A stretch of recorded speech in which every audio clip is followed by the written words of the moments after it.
जादुई टीवी। सुनो, तुम्हारे बाबूजी तो कब के गुजर गए। अब उनका जो सामान है वो पड़े पड़े कबाड़ा हो रहा है। बेच ही दो, कुछ पैसे आ जाएंगी। बात तो सही है। अगले संडे फुर्सत में यही करेंगे। अगले संडे रोहित सारा सामान कबाड़ी को घर बुला के दे देता है।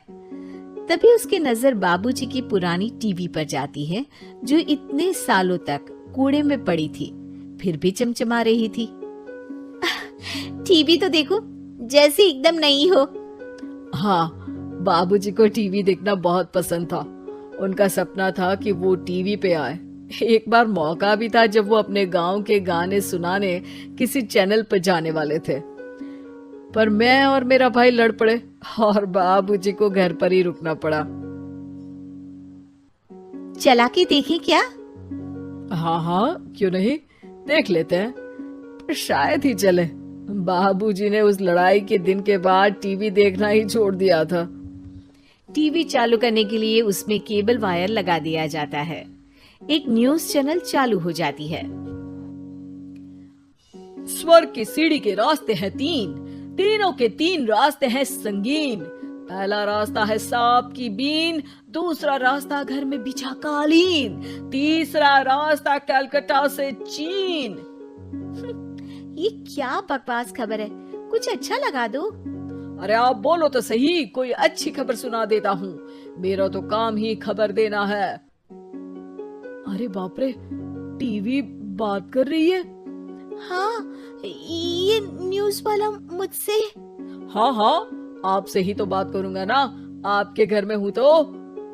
अरे ये सपना है क्या?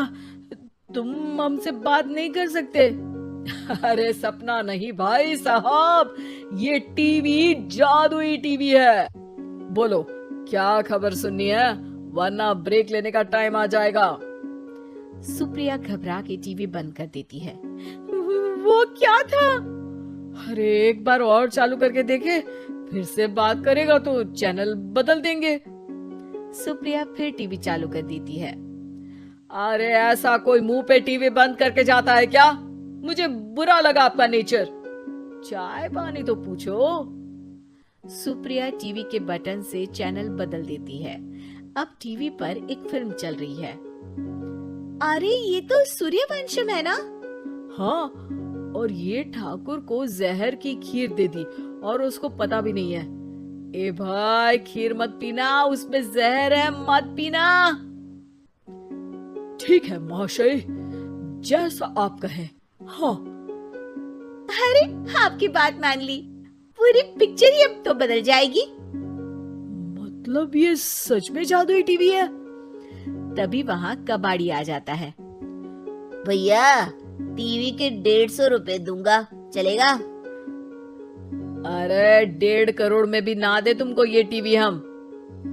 अरे 1.5 करोड़ खरीदने को होते तो तुम्हारे घर में ये पानी चाय नहीं पीता, अंबानी या टाटा के घर बैठा कोल्ड कॉफी पीता। रोहित कबाड़ी का हिसाब करके उसे वहाँ से चलता करता है और अपने भाई शशिकांत को फोन लगा के बुलाता है। शशि थोड़ी ही देर में वहाँ पहुँच जाता है। क्या हो गया भैया? अरे बाबूजी का टीवी याद है? हाँ हाँ, जिसमें घुसे रहते थे हमेशा वो, और अपने को कुछ नहीं देखने देते थे। अरे वो अब जादुई टीवी बन गया है। भैया, आपकी बकवास करने की आदत अब तक नहीं गई। अरे आपके घर में बच्चे हैं, अब तो बड़ों जैसी बात करो। रोहित जाके टीवी चालू कर देता है। टीवी पर एक जादू का शो हो रहा है जिसमें एक जादूगर है। अब मैं अपनी टोपी में से कबूतर निकालूंगा। श्रिंग ब्रिंग शरिंग बम फोपा फुफी फुफा बाउ। टीवी से कबूतर निकलता है और शशिकांत के सर पर आकर बैठ जाता है। भैया, ये क्या हो रहा है? भैया इसे उड़ाओ। ए कबूतर, जा जा, कबूतर चल निकल। अब मैं टोपी में से सांप सुनते ही शशिकांत कांप जाता है और भाग के टीवी बंद कर देता है।